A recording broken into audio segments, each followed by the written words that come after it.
रात के करीब 12 बजे का वक्त था। गर्मियों की रातें थीं और मैं अपने कमरे में सो रही थी। अचानक मेरे कमरे के दरवाजे पर दस्तक हुई। पहले तो मैं थोड़ा डर गई, लेकिन फिर सोचा शायद मेरा भाई ही होगा, क्योंकि घर में मेरे और भाई के अलावा कोई और नहीं था। मैंने उठकर दरवाजे की ओर कदम बढ़ाए। दरवाजा खोलते ही मैंने बाहर झांका, लेकिन वहां कोई नहीं था। मैंने सोचा शायद ये मेरा वहम होगा। मैं वापस बिस्तर पर लेटने लगी। अचानक दरवाजे पर फिर से पहले से भी ज्यादा जोर की दस्तक हुई। मैंने कांपती हुई आवाज में पूछा, कौन है? लेकिन कोई जवाब नहीं आया। डरते हुए मैंने दोबारा दरवाजा खोला और वहां मेरा भाई खड़ा था। उसने मुझसे कहा, क्या हुआ दीदी, इतनी घबराई हुई क्यों लग रही हो? वो मुझे आज कुछ अजीब सी नजरों से देख रहा था। मैंने सोचा शायद मैं ही ज्यादा सोच रही हूँ, लेकिन मुझे क्या पता था कि उस रात कुछ ऐसा होने वाला था जिसने मेरी पूरी जिंदगी को बर्बाद कर दिया, जिसे मैं चाहकर भी कभी भूल नहीं पाई। अब मैं आपको अपनी जिंदगी का वो सच बताने जा रही हूँ जिसे मैंने आज तक सबसे छुपा कर रखा था। यह सच ऐसा है जो मेरी हर रात की नींद और हर दिन का सुकून छीन ले गया। इसे सुनने के बाद शायद आपकी रूह कांप उठेगी। दोस्तों, कहानी सुनने से पहले दिल थाम कर बैठिएगा, क्योंकि कहानी बहुत ही खतरनाक होने वाली है। अगर चैनल पर पहली बार आए हैं तो चैनल को सब्सक्राइब जरूर कर लीजिएगा। तो चलिए कहानी शुरू करते हैं। मेरी उम्र 20 साल हो चुकी थी और मैंने नया नया जवानी की दहलीज पर कदम रखा था। मैं कॉलेज में सेकेंड ईयर की पढ़ाई कर रही थी। उन दिनों गर्मी का मौसम था और हमें कॉलेज से छुट्टियां मिल गई थीं। रोज की तरह आज भी पूरे घर की सफाई करने के बाद मैं अपने बिस्तर पर आराम कर रही थी। थकान से चूर होकर ऐसा लग रहा था जैसे पूरा बदन अकड़ गया हो। मैं अपने बिस्तर पर लेटकर सुकून पाने की कोशिश कर रही थी और हाथों से अपने सिर की मसाज कर रही थी। अचानक मेरा भाई राहुल मेरे कमरे में आया और दरवाजा बंद करके कहने लगा, क्या हुआ दीदी, तबीयत तो ठीक है? मैंने कहा, क्या भाई, मम्मी सारा काम मेरे सर पर डालकर चली जाती हैं। कॉलेज की छुट्टियां क्या हुई, सारे घर की जिम्मेदारी मुझ पर आ गई है। ऊपर से काम वाली बाई भी छुट्टी पर है। मुझसे नहीं होते ये घर के काम। मेरी बात सुनकर वह मेरे पास आकर बैठ गया और कहने लगा, मेरी प्यारी बहन, कोई बात नहीं, मैं अभी तुम्हारे लिए दूध लेकर आता हूँ, उसे पियोगी तो सुकून मिल जाएगा। राहुल की बात सुनकर मैं मुस्कुरा दी और कहा, बस तुम खाना बाहर से ले आना, मैं थोड़ी देर सोऊंगी तो मेरी तबीयत कुछ बेहतर हो जाएगी। राहुल कमरे से निकल गया। कुछ देर बाद ठंडे दूध के गिलास के साथ वह वापस आया। मुझे उस पर बहुत प्यार आया। दुनिया में बहुत कम ही ऐसे भाई होते हैं जो अपनी बहनों का इतना ख्याल रखते हैं। मैं उसे ढेर सारा आशीर्वाद देने लगी और उसका लाया हुआ दूध पीने लगी। दूध पीने के बाद मैं अपने बिस्तर पर लेट गई। राहुल कहने लगा, चलो दीदी, मैं तुम्हारा सिर दबा देता हूँ, तुम सो जाओ। वह मेरे पास बैठ गया और अपने हाथों से मेरा सिर दबाने लगा। उसके हाथों से मुझे सुकून मिलने लगा और मेरे सर का दर्द भी कम हो गया था।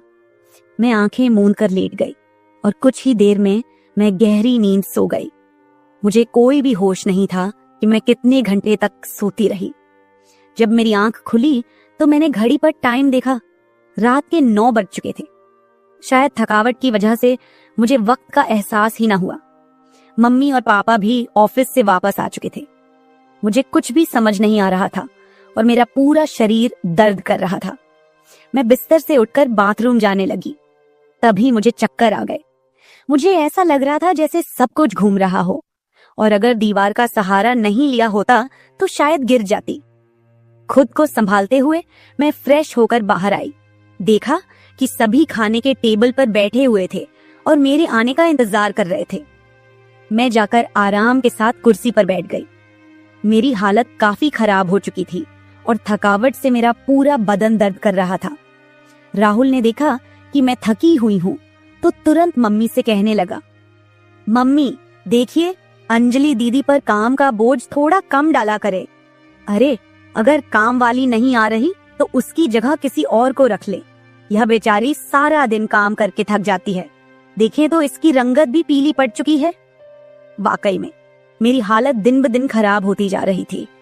मम्मी और पापा दोनों ही काम करते थे, क्योंकि सिर्फ पापा की जॉब से घर का खर्चा चलना मुश्किल था। साथ ही हमारी पढ़ाई का खर्च भी काफी था, इसलिए मम्मी भी उसी कंपनी में काम करती थी जहां पापा। हम दोनों भाई बहन कॉलेज जाते थे, लेकिन गर्मी के मौसम में छुट्टियां होने की वजह से घर पर ही थे। मैंने एक बात नोटिस की थी कि पिछले कुछ हफ्तों से राहुल मेरे कुछ ज्यादा ही करीब होने लगा था।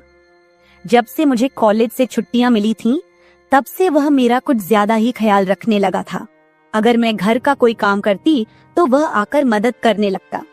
कभी कभी काम करते वक्त मुझे थकावट महसूस होती तो वह मुझे आराम से बिठाकर मेरा सिर दबा देता।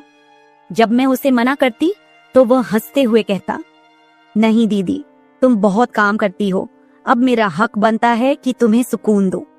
मैं उसे रोक नहीं पाती और चुपचाप लेटी रहती।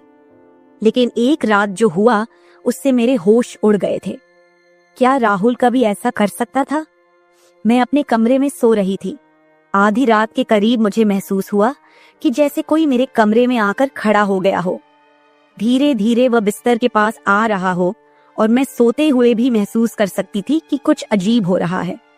मुझे तुरंत झटका सा लगा और मैंने आंखें खोल दी। कमरा पूरी तरह से अंधेरे में डूबा हुआ था और जब मैंने उठकर देखा तो अंदर कोई नहीं था। बस कमरे का दरवाजा थोड़ा सा खुला हुआ था और मुझे याद था कि मैं हमेशा सोने से पहले दरवाजा बंद करके सोती थी।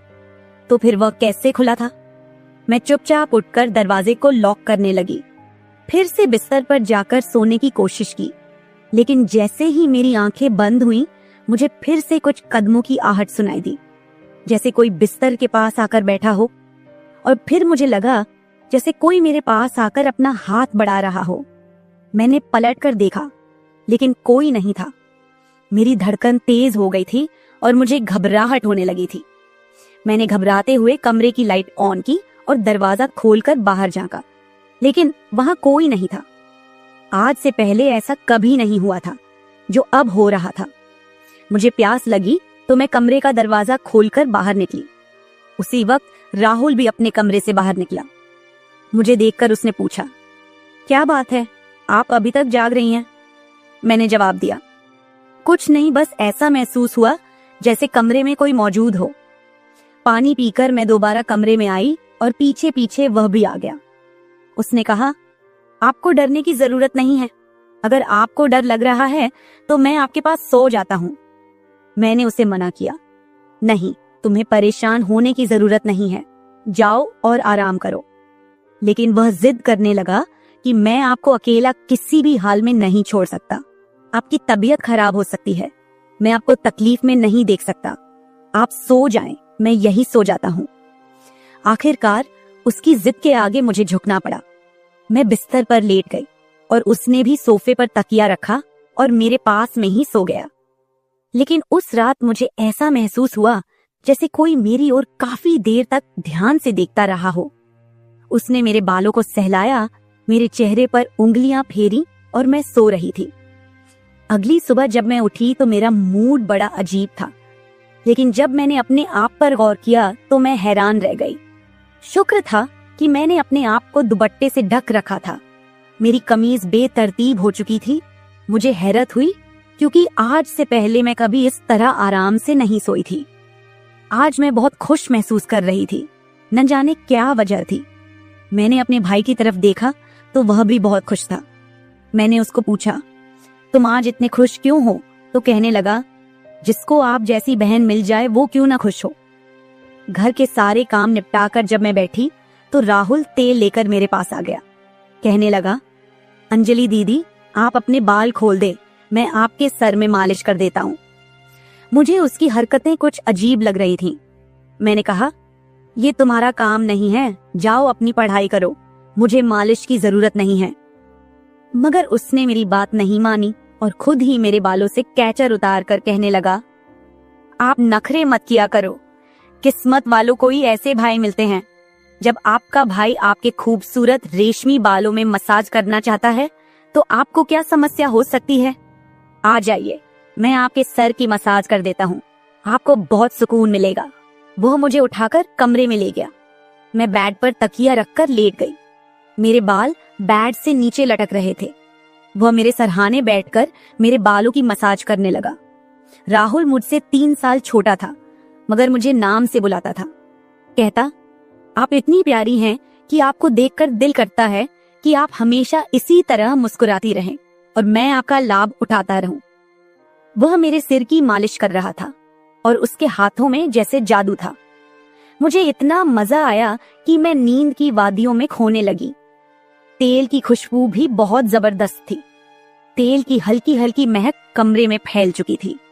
मैंने उत्सुकतावश उससे पूछा, ये तेल कौन सा है? उसने मुस्कुराते हुए जवाब दिया, ये एक खास तेल है जो आपकी सुंदर जुल्फों को और भी चमकदार बनाएगा। आपके बालों की खास देखभाल के लिए ही लाया हूँ। उसकी बातें मुझे बहुत अजीब सी लग रही थी। मैं समझ नहीं पाती थी कि वह किस तरीके से बात कर रहा है। मालिश के दौरान कब मुझे नींद आ गई, पता ही नहीं चला। कुछ समय बाद जब मेरी आंख खुली तो मेरे पूरे बदन में भारीपन महसूस हो रहा था। ऐसा लगा रहा था जैसे किसी ने मुझ पर बहुत ज्यादा वजन रख दिया हो। मेरी टांगों और हाथों में अजीब सा दर्द था, मानो घंटों तक मैं किसी भारी बोझ के नीचे रही हूं। पूरे बदन में दर्द सरायत कर रहा था। मैं धीरे धीरे उठकर बैठी और चारों तरफ नजर दौड़ाई। मेरे कपड़े हल्के हल्के गीले हो गए थे और पंखा भी बंद था। कमरे में गर्मी का एहसास हो रहा था। मैंने चक्कर खाती हालत में बेड से नीचे कदम रखा, मगर पैरों में जैसे जान नहीं थी। मैंने अपने भाई को देखा जो शांत और सामान्य नजर आ रहा था। लेकिन यह सब क्या हो रहा था? मुझे समझ नहीं आ रहा था कि आखिरकार ऐसा क्यों हो रहा है। बड़ी मुश्किल से खुद को घसीटते हुए मैं बाथरूम पहुंची और फ्रेश होकर आई। आईने में अपनी हालत देखी तो ऐसा लगा जैसे मैं पूरी रात सोने की बजाय किसी मेहनत वाले काम में जुटी रही हूं। जब मैं कमरे से बाहर निकली तो मुझे हल्की हल्की फुसफुसाने की आवाजें सुनाई दी। ऐसा लगा जैसे कोई किसी से बातचीत कर रहा हो। घर में मेरे और राहुल के अलावा कोई नहीं था। फिर वह किससे बात कर रहा था? प्यास लगने के कारण मैं पहले किचन में पानी पीने गई, लेकिन तब तक आवाजें आनी बंद हो चुकी थीं। जैसे ही मैं किचन के दरवाजे के पास पहुंची, राहुल बैठक से बाहर निकलता दिखा। उसके हाथों में कई नोटों के बंडल थे और उसके चेहरे पर एक अजीब सी मुस्कान थी। मेरे माथे पर बल पड़ गए। उसने जैसे ही मुझे देखा चौंक गया। कहने लगा, दीदी आप उठ गईं। मैंने बिना जवाब दिए धीरे धीरे उसके करीब जाकर पूछा, ये पैसे कहां से आए? वह हड़बड़ा गया और तुरंत उन्हें अपनी जेब में डालने की कोशिश करने लगा। मैंने उसका हाथ पकड़कर उन पैसों को बाहर निकाला और सख्ती से पूछा, सच सच बताओ, इतने पैसे तुम्हारे पास कैसे आए? वह घबरा गया और कहने लगा, प्लीज पापा को मत बताना। ये पैसे पापा के एक दोस्त ने पुराने कर्ज के रूप में लौटाए हैं। मैंने सोचा था कि इनसे मोबाइल खरीद लूंगा। उसकी बात सुनकर मेरा गुस्सा 7वें आसमान पर पहुंच गया। मैंने उसे डांटते हुए कहा, क्या तुम्हें घर की हालत का जरा भी अंदाजा नहीं है? मम्मी पापा दोनों इतनी मेहनत कर रहे हैं और तुम इन पैसों से मोबाइल खरीदने की सोच रहे हो। उसने शर्मिंदा होकर पैसे मुझे थमा दिए। मैंने वो पैसे रात को पापा को दे दिए। उस रात राहुल ने मुझसे एक भी बात नहीं की और जल्दी सोने चला गया। मैं अगले दिन किचन में काम कर रही थी जब राहुल अपने दोस्तों के साथ घर में दाखिल हुआ। मैं जितनी हैरान होती उतना ही कम था, क्योंकि वह अपने दोस्तों को सीधा लाउंज में ही ले आया था। उस वक्त मैं दुपट्टा उतारकर बर्तन साफ कर रही थी। जब वह सब हंसते हुए अंदर आए, मैंने तुरंत दुपट्टा ऊपर लिया और फिर राहुल को समझाने लगी कि यह क्या तरीका है? तुम जानते हो इस वक्त मम्मी पापा घर नहीं हैं, फिर भी इन लोगों को घर ले आए हो। राहुल मुस्कुराते हुए बोला, दीदी ये घर मेरा भी है और आपको कोई दिक्कत नहीं होनी चाहिए। वैसे भी ये मेरे खास दोस्त हैं, आप उनके लिए खाना बना दें। वह मुझसे काफी नाराज हो चुका था, मगर अब मैं क्या करती? खाना तो बनाना जरूरी था। मैंने मजबूर होकर खाना तैयार किया और टेबल पर लगा दिया। मैंने गौर किया कि उसके दोस्त बार बार मुझे घूर कर देख रहे थे। वे सभी राहुल की उम्र से बड़े थे और अजीब तरीके से घूर रहे थे, जैसे कच्चा ही खा जाएंगे। मैं तुरंत अपने कमरे में चली गई और दरवाजा बंद कर लिया। उनके जाने के बाद मैंने राहुल से कड़े शब्दों में कहा, दोबारा तुम्हारे दोस्त इस घर में नजर न आए, नहीं तो मैं मम्मी पापा को सब बता दूंगी। राहुल ने कुछ पल मेरी ओर देखा और फिर मुस्कुराते हुए बोला, ठीक है, वो नहीं आएंगे, लेकिन आप मम्मी पापा को कुछ मत बताइए। मुझे राहुल की हरकतें कुछ मुश्किल सी लगने लगी थी, क्योंकि वह मुझे अजीब तरह से देखने लगा था। उस रात मैं बिस्तर पर लेटी थी और आराम करने की कोशिश कर रही थी। अचानक मैंने महसूस किया कि मेरे पैरों पर किसी का हाथ था। मैं हड़बड़ाकर उठी और देखा कि राहुल मेरे पैरों को अपनी गोद में रखकर मसाज कर रहा था। मैंने उससे ऐसा करने से मना किया, मगर वह कहने लगा, मैं जो कर रहा हूँ मुझे करने दे। इस घर में एक मैं ही हूँ जिसे आपकी इतनी फिक्र है। मम्मी पापा को तो बस अपने काम की पड़ी रहती है। खैर, मैं भी थक चुकी थी। आंखें बंद की और सोने लगी। राहुल के हाथों मसाज करवाने से मैं नींद की गहराई में खोने लगी थी, मगर जब मेरी आंख खुली तो मेरे होश उड़ गए। मेरा सर बुरी तरह चकरा रहा था। बिस्तर की चादर बिल्कुल बेतरतीब हो चुकी थी। बिस्तर पर एक पुरुषों की शर्ट और परफ्यूम रखा हुआ था। यह सामान किसका था? मैं तो कुछ भी बोल नहीं सकी। सर में इतनी तेज दर्द था कि मैं दोबारा बिस्तर पर गिर गई, जैसे मैं पूरी तरह होश में नहीं थी। मुझे अब समझ में आने लगा था कि जब भी मेरा भाई उस तेल से मेरे सर की मसाज करता था तो मुझे इतनी गहरी नींद क्यों आ जाती थी। मुझे पास में किसी की फुसफुसाहट सुनाई दे रही थी, मगर कौन बोल रहा था यह मैं पहचान नहीं सकी। मुझे तो बस राहुल की आवाज सुनाई दे रही थी। ऐसा लग रहा था जैसे वह मेरे कमरे में मौजूद हो और मुझे उठाने की कोशिश कर रहा हो, लेकिन मैं कुछ भी साफ नहीं देख पा रही थी। कुछ देर बाद जब मेरी आंख खुली तो सारा दृश्य मेरी नजरों के सामने घूमने लगा। मैंने सबसे पहले बेड की तरफ देखा, जहां शर्ट और परफ्यूम पड़े थे, मगर अब वहां कुछ भी नहीं था। आज फिर मेरी हालत बड़ी अजीब थी। मैं बच्ची तो नहीं थी जो ये सब कुछ समझ ना पाती। घर में मेरे और राहुल के अलावा और कोई नहीं था। फिर मेरे सोने के बाद ऐसा क्या होता था कि मेरा पूरा शरीर पानी से नहला दिया गया हो? सिर्फ इतना ही नहीं, मेरा शरीर दर्द से चूर था और रंगत भी बिल्कुल पीली हो चुकी थी। दिन ब दिन मैं कमजोर होती जा रही थी। उस दिन भी राहुल मेरे करीब आने की कोशिश कर रहा था, मगर मैं बहाना बनाकर अपने कमरे में आ गई थी। दिमाग में अजीब से विचार आने लगे थे। तबीयत भी काफी खराब थी। माँ ने मेरी हालत देखकर पूछा, क्या बात है, तुम ठीक नहीं लग रही हो? मैंने कुछ नहीं कहा। माँ ने कहा कि अगले दिन वे मुझे डॉक्टर के पास ले जाएंगी। उस रात मैं बार बार उठ रही थी और ठीक से सो नहीं पाई। अगले दिन मेरे मम्मी पापा रोज की तरह अपने काम पर चले गए थे। उन्हें शायद मेरी परवाह नहीं थी। मैं खुद ही डॉक्टर के पास गई, जहां अल्ट्रासाउंड में पता चला कि मैं पेट से हूं। मेरे तो पैरों तले जमीन खिसक गई। आखिर यह सब मेरे साथ कौन कर सकता था? राहुल मेरा भाई था, लेकिन फिर मेरे दिमाग में यह बात आई कि वह मेरा सौतेला भाई है। वो माँ की दूसरी शादी से हुआ था, जबकि मैं उनकी पहली शादी की औलाद थी। इस तरह की बातें मुझे गलत सोचने पर मजबूर कर रही थीं। समझ नहीं आ रहा था कि कैसे अपने माँ बाप को यह बात बताऊं। राहुल मेरा सौतेला भाई जब मेरे पास बैठता तो कभी मेरा हाथ पकड़ता तो कभी मेरे गाल खींच देता। उसकी हरकतें मुझे परेशान कर रही थीं, लेकिन मैं उसको कुछ कह नहीं पा रही थी।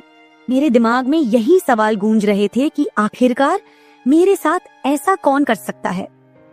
फिर मैंने एक दिन अपने कमरे में मोबाइल का कैमरा फिट करके रख दिया ताकि सच्चाई सामने आ सके।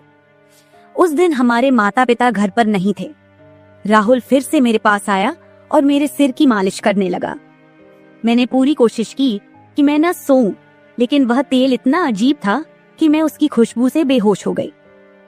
1 घंटे बाद जब मेरी आंखें खुली तो माँ पापा घर लौट चुके थे। मैंने सबसे पहले कैमरे की रिकॉर्डिंग देखी। जो कुछ मैंने देखा वह मेरे होश उड़ा देने के लिए काफी था।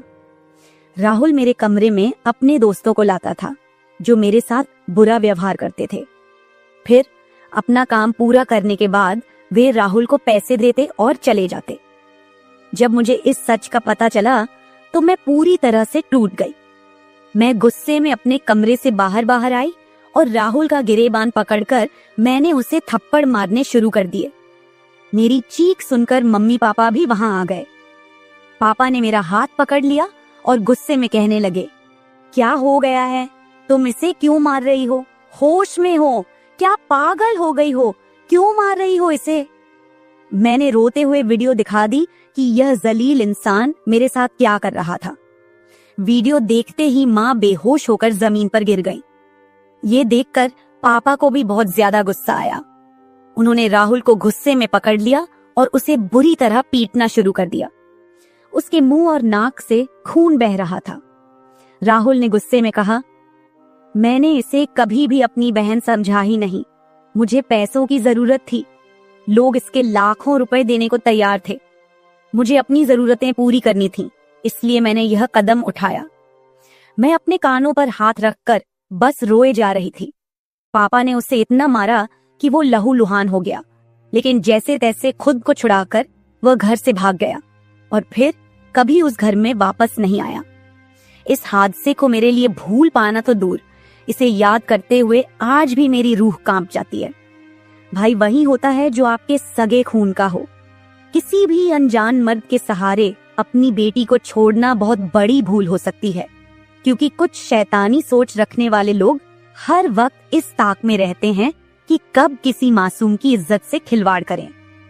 मेरी वीडियो देखने वाले सभी दर्शकों को यही गुजारिश है कि अपनी बहन बेटियों को कभी भी किसी अनजान मर्द के सहारे उन्हें अकेला न छोड़े और बेटियों की सिर्फ परवरिश मत कीजिए, उन्हें आत्मनिर्भर और आत्मरक्षक बनना सिखाइए। इस सारे मामले में आपको किसकी गलती लगती है? हमारे माँ बाप की, जिन्होंने पैसा कमाने के चक्कर में हमारे ऊपर कभी ध्यान ही नहीं दिया, या फिर मेरी, जो अपने सौतेले भाई पर सरगे से भी ज्यादा भरोसा करती थी, या फिर इस समाज की, जो बेटियों को कमजोर और बेबस मानता है। आपकी राय मेरे लिए बहुत मायने रखती है। कमेंट बॉक्स में जरूर बताएं कि इस पूरे मामले में आप किसे गलत मानते हैं। मैं अपनी कहानी आपके साथ इसलिए साझा कर रही हूँ ताकि यह किसी और के लिए एक सीख बन सके। यह सिर्फ एक घटना नहीं है, बल्कि एक चेतावनी है कि हम सबको सतर्क रहना चाहिए।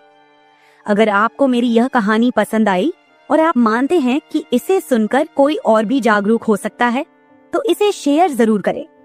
अगर आप ऐसी और भी कहानियां सुनना चाहते हैं जो मनोरंजन के साथ एक संदेश भी दें, तो मेरे चैनल को सब्सक्राइब जरूर करें। बेल आइकॉन दबाना मत भूलिएगा ताकि आपको मेरी हर नई कहानी समय पर मिल सके। कल फिर मिलते हैं एक नई कहानी के साथ। धन्यवाद। हेलो दोस्तों, आज की कहानी मेरे और मेरे ससुर जी के रिश्ते के बीच की है। मेरा नाम कामिनी है और मेरी उम्र अभी 26 साल है। मैं काफी खूबसूरत हूँ। मैंने अपनी बॉडी को पूरा फिट रखा हुआ है क्योंकि मैं रोजाना एक्सरसाइज करती हूँ। मेरी शादी को 7 साल हो चुके हैं। मेरे मम्मी पापा ने गरीबी की वजह से मेरी शादी कम उम्र में ही एक अमीर लड़के से करवा दी, लेकिन वो लड़का अक्सर बीमार रहता था। उसके हार्ट में कोई प्रॉब्लम थी। मैं अपनी शादी से ज्यादा खुश नहीं थी, पर मेरे पति मुझसे बहुत ज्यादा प्यार करते थे। अब मेरी शादी को 2 साल हो चुके थे, लेकिन अभी तक कोई भी बच्चा नहीं हुआ था। हमारे घर में मैं, मेरे पति और ससुर जी थे। हम तीनों ही बहुत प्यार से रहते थे। मेरे ससुर जी की उम्र 45 से 50 साल की होगी, लेकिन वो काफी जवान दिखते हैं क्योंकि उन्होंने अपने शरीर को पूरा फिट रखा हुआ है। फिर एक दिन मेरे पति की तबीयत ज्यादा खराब हो गई और उनकी मृत्यु हो गई। मेरे सामने मानो दुखों का पहाड़ टूट पड़ा हो। अब मैं एक विधवा हो चुकी थी। धीरे धीरे मेरे पति को गुजरे काफी समय हो गया था। अब मेरे ससुर जी और मैं दोनों ही घर में रहते थे। मैं बहुत ही उदास रहने लगी थी, लेकिन मेरे ससुर जी मुझे बहुत समझाते थे कि कामनी, अब जो होना था वो हो गया है, इतनी टेंशन मत लो, तुम भी बीमार हो जाओगी। मैं तो कहता हूँ कि तुम दोबारा से शादी कर लो, अभी तुम्हारी उम्र ही क्या है। पर साथ ही साथ वो मुझे अजीब सी नजरों से देखते थे। फिर मैं अपना घर चलाने के लिए जॉब करने लगी क्योंकि मेरे घर में अब कमाने वाला कोई नहीं बचा था। मैं दिन भर ऑफिस में रहती और शाम के 7 बजे तक घर आती। ससुर जी का बिजनेस ठीक ठाक चलता था, पैसों की कुछ खास चिंता नहीं थी। फिर भी मैं सोचती हूँ कि खाली घर पर बैठकर क्या करूंगी, इसलिए जॉब करती हूँ और थोड़ा दिल भी बहल जाता है और टाइम पास भी हो जाता है। अब मेरे पति को गए हुए बहुत दिन हो चुके थे, इसलिए मैं उनकी मृत्यु के सदमे से थोड़ा थोड़ा बाहर निकल रही थी। ऑफिस की सहेलियों ने मुझे बहुत समझाया कि तुम शादी कर लो। मेरी एक बहुत अच्छी सहेली है, हम दोनों साथ साथ ऑफिस जाती हैं। एक दिन ऑफिस से निकलते वक्त मेरी सहेली ने मुझे घर पर बुलाया, क्योंकि मेरे ऑफिस और घर के बीच ही मेरी सहेली का घर है। तो मैं उसके घर चली गई। हमने चाय पी और फिर इधर उधर की थोड़ी बातें की। मेरी सहेली ने कहा कि क्या तुझे पता है ऑफिस में क्या चल रहा है? मैंने कहा नहीं यार, मुझे उससे क्या फर्क पड़ने वाला है, वैसे भी तो मैं ऑफिस में अपना मन बहलाने के लिए ही जाती हूँ। फिर मेरी सहेली बोली, फिर तू सुन ले, हमारे ऑफिस में सभी लोग एक दूसरे से मिलकर रहते हैं और किसी को भी कोई समस्या हो वो सभी मिलकर सुलझा लेते हैं। देखो, जो काम वाली आंटी है वह विधवा हो चुकी है, लेकिन ऑफिस के लोगों ने मिलकर उनकी शादी करवा दी है।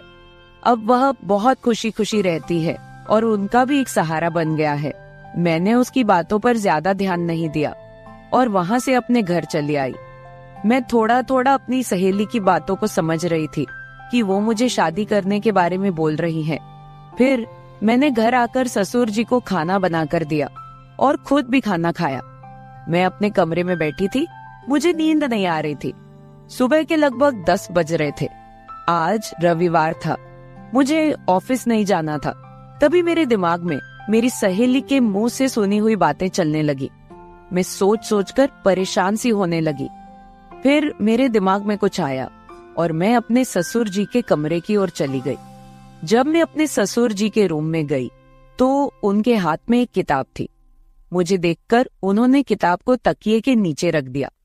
मैंने देख लिए था कि ससुर जी कौन सी किताब देख रहे हैं।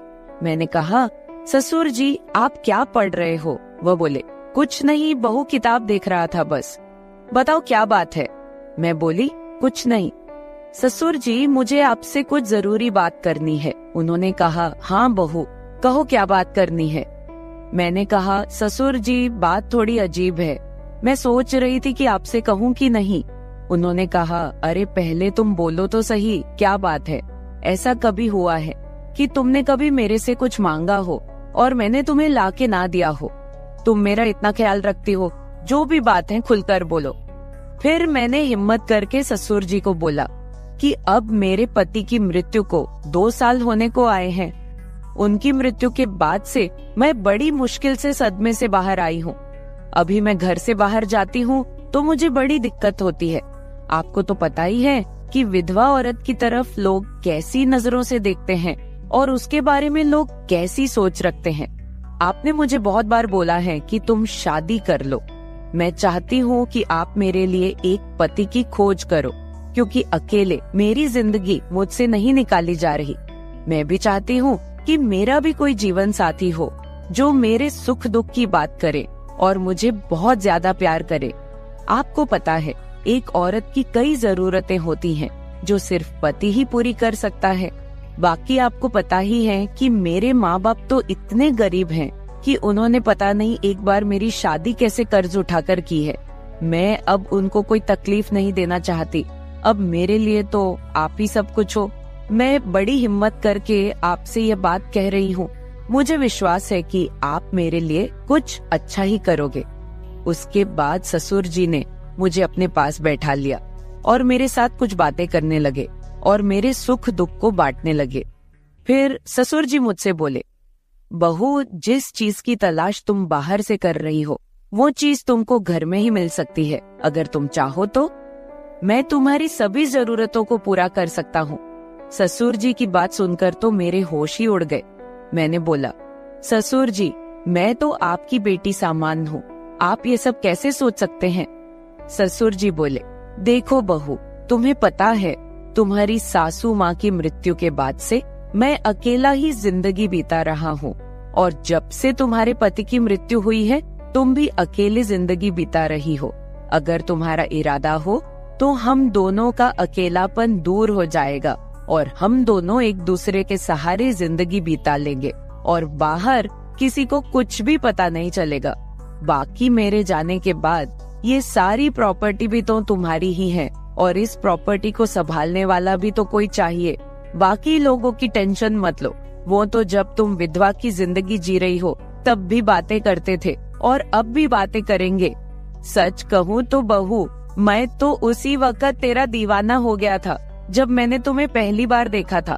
फिर मैंने ससुर जी को बोला कि मैं सोचकर बताती हूँ। अगली सुबह मैं उठी और खाना बनाने लगी। अगले दिन मैं ऑफिस नहीं गई, मैं किचन में खाना पका रही थी। तभी ससुर जी किचन में आए और बोले, बहू आज ऑफिस नहीं जा रही हो क्या? मैंने कहा, नहीं आज नहीं जा रही हूँ, आज मैंने ऑफिस से छुट्टी ले ली है। आप कहीं जाने वाले थे, गए नहीं क्या? वो बोले, नहीं आज मेरी तबीयत ठीक नहीं है, मैंने सोचा कि आज घर रहकर आराम कर लेता हूँ। कुछ देर के बाद घर में कुछ मेहमान आ गए। हम लोग मेहमानों के आदर सत्कार में लग गए। मैंने उनसे हालचाल पूछा और उन लोगों से ढेर सारी बातें की। मेहमान के रूप में मेरे चाचा और चाची जी आए हुए थे। जब मैं मेहमानों से बातें कर रही थी तभी ससुर जी बाहर घूमने चले गए। उनकी आदत है कि जब वह घर पर रहते हैं तो वह खेतों की तरफ घूमने चले जाते हैं। फिर थोड़ी देर के बाद मेरे चाचा चाची भी खाना खाकर चले गए। दोपहर के 1 बजे का समय हो चुका था। मेरे दिमाग में ससुर जी की बातें घूम रही थी। मैं सोच रही थी कि इस अकेलेपन के साथ मैं सारी जिंदगी कैसे बिताऊंगी।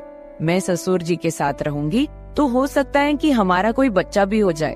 और ससुर जी की बात सही है, उनके जाने के बाद उनकी सारी प्रॉपर्टी भी तो मेरी ही है। मुझे ससुर जी की बातें काफी हद तक सही लग रही थी। फिर मैंने ससुर जी को कॉल किया और बोली, ससुर जी खाना तैयार हो गया है, आकर खाना खा लीजिए। इस पर वह बोले, मैं अभी बाहर हूँ और मुझे थोड़ा टाइम लगेगा। मैंने कहा ठीक है, मैं जरा बाहर जा रही हूँ तो देर शाम तक वापस आऊंगी, क्योंकि मैंने मार्केट शॉपिंग करने के लिए जाना था। फिर मैं मार्केट चली गई और वहाँ से अपने लिए और ससुर जी के लिए कुछ कपड़े खरीद कर लाई। जब मैं घर पहुँची तो शाम के 7 बज चुके थे। ससुर जी अपने कमरे में सो रहे थे। मैंने ससुर जी को उठाया और वो नहाने चले गए। अब चारों तरफ शांति हो चुकी थी। शाम के 8 बज चुके थे। फिर मैं ससुर जी के पास गई और उनको वो सब बातों के लिए हाँ बोल दी जो उन्होंने मुझे कही थी। ससुर जी मेरी हाँ सुनते ही खुश हो गए। फिर मैं उनके साथ, उसके बाद तो आप समझ ही सकते हैं, जो होना था वो हो गया। मैंने ससुर जी को फिर से अपनी ख्वाहिश बताई और ससुर जी ने मेरी ख्वाहिश पूरी कर दी। हम दोनों ने 1 से 2 घंटे तक एक दूसरे से वो सब बातें की और सारा काम किया। इस तरह से हम दोनों ससुर बहू काफी खुशी खुशी पति पत्नी की तरह रहने लगे।